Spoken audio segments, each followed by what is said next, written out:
वैदिक परंपरा में ना एक ऐसा पेड़ है जिसके बारे में कहा जाता है कि वो प्यार, पैसा और यहाँ तक कि किस्मत पर भी असर डालता है।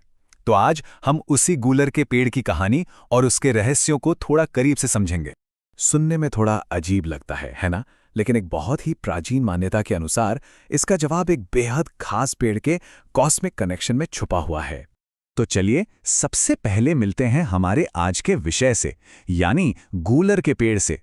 इसकी एक बहुत ही अनोखी बात यह है कि इसके फल मतलब अंजीर सीधे इसके तने और मोटी मोटी डालियों से ही उगते हैं, और यही चीज इसे बाकी पेड़ों से बिल्कुल अलग बनाती है। तो आखिर इस पेड़ में ऐसा क्या है? इसके महत्व को सही से समझने के लिए हमें पहले उस सिस्टम को समझना होगा जिसका ये एक बहुत अहम हिस्सा है। तो चलिए वैदिक ज्योतिष की दुनिया में थोड़ा अंदर चलते हैं। ये एक ऐसी व्यवस्था है जहां ये माना जाता है कि ग्रह और पेड़ पौधे एक दूसरे से बहुत गहराई से जुड़े हुए हैं। मतलब हर ग्रह की अपनी एक खास एनर्जी होती है, और धरती पर कुछ खास पेड़ पौधे उस एनर्जी के लिए एक एंटीना की तरह काम करते हैं। और गूलर का पेड़ जो है वो ज्योतिष के हिसाब से एक बहुत ही शक्तिशाली और शुभ ग्रह से सीधा सीधा जुड़ा हुआ है। और ये हमें ले आता है शुक्र ग्रह पर। वैदिक ज्योतिष में शुक्र को सिर्फ एक प्लैनेट नहीं बल्कि जिंदगी के हर सुख का कारण माना जाता है, चाहे वो प्यार हो, कला हो या फिर पैसा और दौलत। अब देखिए, बात यहाँ बहुत दिलचस्प हो जाती है। ऐसा माना जाता है कि किसी की कुंडली में शुक्र की क्या पोजीशन है, इसका जिंदगी पर सीधा असर पड़ता है। अगर शुक्र मजबूत हो तो जिंदगी में प्यार, पैसा और क्रिएटिविटी की कोई कमी नहीं रहती। वहीं अगर शुक्र कमजोर हो तो इन्हीं सब चीजों में दिक्कतें आने लगती हैं। ज्योतिष के मान्यताओं के हिसाब से गूलर का असर सीधा कुंडली के उन हिस्सों पर होता है जो हमारे करीबी रिश्तों और हमारी आर्थिक हालत को कंट्रोल करते हैं। और इसीलिए वृषभ और तुला राशि, जिन पर शुक्र का राज होता है, उनके लिए तो इसे खास तौर पर बहुत महत्वपूर्ण बताया गया है। तो सवाल ये उठता है कि इस कनेक्शन का फायदा असल में उठाया कैसे जाए।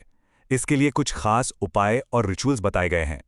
शुक्र की एनर्जी को पॉजिटिव करने के लिए जो सबसे जरूरी उपाय है वो शुक्रवार के दिन किया जाता है। इसमें गूलर का एक छोटा सा पौधा लगाना, उसकी परिक्रमा करना और उसे मीठे दूध से सींचना शामिल है। ये एक तरह से पोषण और श्रद्धा का प्रतीक है। और इस पूरे अनुष्ठान का जो केंद्र है वो है ये शुक्र बीज मंत्र। माना जाता है कि इस मंत्र की ध्वनि का जो कंपन है वो सीधे सीधे शुक्र ग्रह की ऊर्जा को अपनी तरफ खींचता है और उसे एक्टिवेट करता है। और ये स्लाइड तो बहुत अच्छे से दिखा रही है कि कैसे अलग अलग ग्रहों और नक्षत्रों के लिए गूलर से जुड़े खास अनुष्ठान बताए गए हैं। हर उपाय का एक खास दिन है, एक खास तरीका है और एक खास मकसद भी है। यही बात इसे ज्योतिष में एक मल्टीपर्पस पेड़ बनाती है। अच्छा, अब ज्योतिष से थोड़ा आगे बढ़ते हैं, क्योंकि गूलर की कहानी सिर्फ यहीं तक नहीं है। इसका एक बहुत गहरा आध्यात्मिक पहलू भी है जो इसे और भी ज्यादा खास बना देता है। ये सिर्फ एक पेड़ नहीं है। मान्यताओं की माने तो इसे त्रिदेवों यानी ब्रह्मा, विष्णु और महेश का धरती पर एक तरह से निवास स्थान या सिंहासन माना जाता है। कहा जाता है कि इस पेड़ की जड़ें जो धरती में फैलकर जीवन का आधार बनाती हैं, वो सृष्टि के रचयिता ब्रह्मा का प्रतीक हैं। इसका जो बड़ा और मजबूत तना है जो पूरे पेड़ को संभाल कर रखता है, उसे ब्रह्मांड के पालनहार भगवान विष्णु का प्रतीक माना जाता है।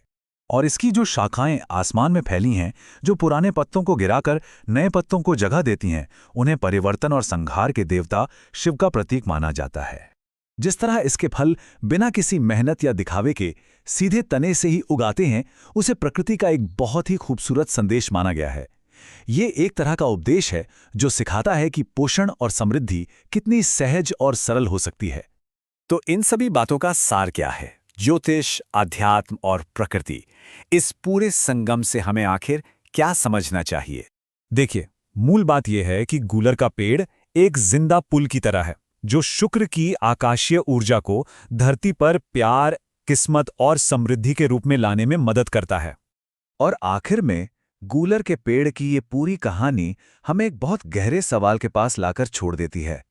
जब हम अपने आसपास की दुनिया को सिर्फ चीजों के तौर पर नहीं बल्कि गहरे अर्थ और ऊर्जा से जुड़ा हुआ देखते हैं, तो हमारे अनुभव किस तरह बदल जाते हैं।